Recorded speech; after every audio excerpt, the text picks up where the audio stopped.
Save after save, Sergei Bobrovsky became nearly unbeatable throughout the entire night in Game 1 of the NHL Stanley Cup Finals, earning himself a 32-save shutout and a victory at home for the Panthers. Well, welcome back to the channel. The NHL Stanley Cup Finals have officially begun, and boy did we get a great matchup in Game 1. Both teams gave it their all, but it was the Florida Panthers who came out on top thanks to heroics from Sergei Bobrovsky. So today we're going to just be recapping Game 1 and also giving you my winners and losers from the matchup with a small preview for Game 2. So if you guys have been liking the content lately, make sure you hit that subscribe button to follow along, and let's get right into this video. So let's start by recapping Game 1. The Panthers can credit this victory to one player and one player alone, and that's Sergei Bobrovsky. 32 saves on the night, a massive shutout, and some big time shots denied on breakaway attempts from players like Adam Henrique and Ryan Nugent-Hopkins.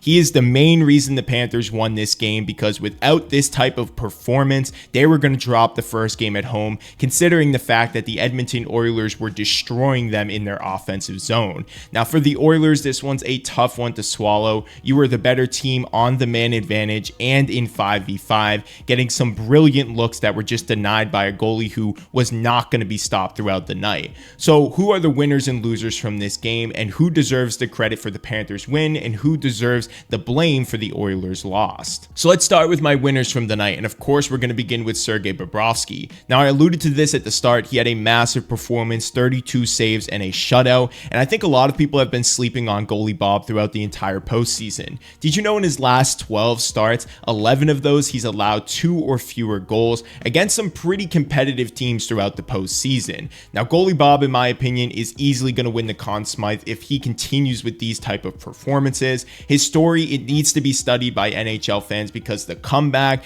and just the tenacity that he plays with every single night is such a fun and entertaining thing to watch. Bobrovsky was the biggest player for the Panthers this night and was definitely a huge credit as to why they won this game. The next winner of the night, the Oilers offense. Now, if you're an Edmonton fan, there's a lot to kind of really hate about this game, but if there's one thing you should really love about it, it was your offensive output. Your team was flying around the ice. They managed to get around that insane Florida forecheck and create themselves some opportunities. The only problem is they just weren't able to get pucks in the back of the net, but that should change, and water should find its level in this series when it comes to their offense. I think the star players really tried to get pucks in the net, and despite players like McDavid having like 6 shot attempts and no points, I do think that this is the route that Edmonton has to go if they want to win this series.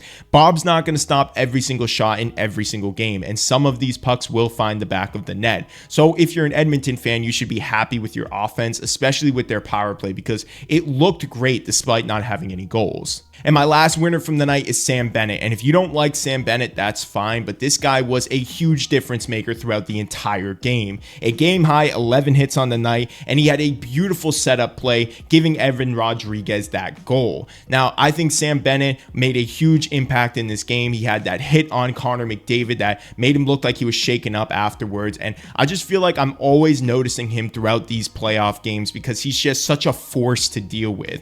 Those are my 3 winners from the night, though. I have Sergei Bobrovsky, the Edmonton Oilers offense, and Sam Bennett. So now let's talk about losers from the night, and we're going to be talking about something that people have criticized a lot over the past couple of years, and that's the Oilers defense. But I'm not going to talk about the entire core. No, we're going to focus on 2 guys here, and that's Cody Ceci and Darnell Nurse. They were both on the ice for the first 2 goals that the Panthers scored, and they just looked completely lost on the ice. Now, I know that they have gotten a lot of criticism in the past, and they've definitely stepped up at times in this postseason, but this is the biggest stage, and they're both making some significant money on this team, so you need them to step up and make the right plays. They're giving these untimely turnovers, not racing for the puck quick enough, and giving the Panthers chances that otherwise probably shouldn't exist. And I do think that Stuart Skinner deserves some of the blame, but when it comes to those first 2 goals, I genuinely believe that it was because of Nurse and Ceci rather than Skinner that those were even able to become opportunities.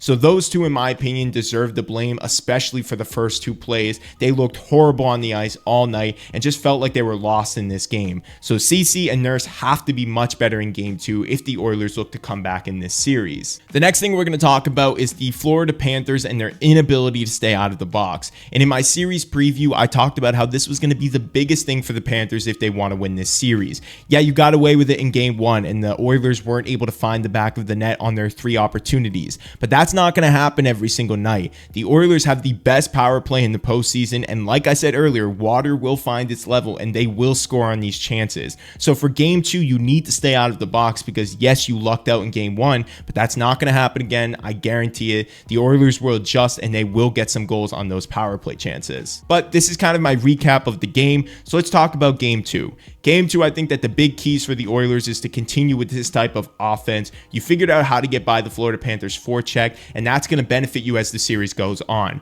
You're going to be able to get some goals past Sergei Bobrovsky, so don't let this one get to you. It's just one game. You shook off the nerves, and now you're still in this position and can come back big time on the road. For the Florida Panthers, I think like I mentioned earlier, a big thing you need to do is stay out of the box. The Oilers will kill you with their power play, and yes, you got lucky in game 1, but don't try to risk that every single game. Also, don't try to outplay the Oilers when it comes to the speed department. Their offense is definitely quicker than yours, so just continue playing physical, rattle them a little bit, and don't give them those easy zone entries that they could get if they just continue to play their brand of hockey. But yes, I actually have the Oilers winning in game 2. I knew that the Panthers were going to win in game 1. That was my prediction to start, and I do have the Oilers in 7, so I expect them to win one of these first 2 games. But let me know what you guys think. How are you feeling after game 1? Which team impressed you more, and who do you have winning in game 2? Let me know what you guys think in the comments below. I'm going to be doing a recap and preview with every game. Like this video and subscribe to the channel. I'll see you guys in the next one.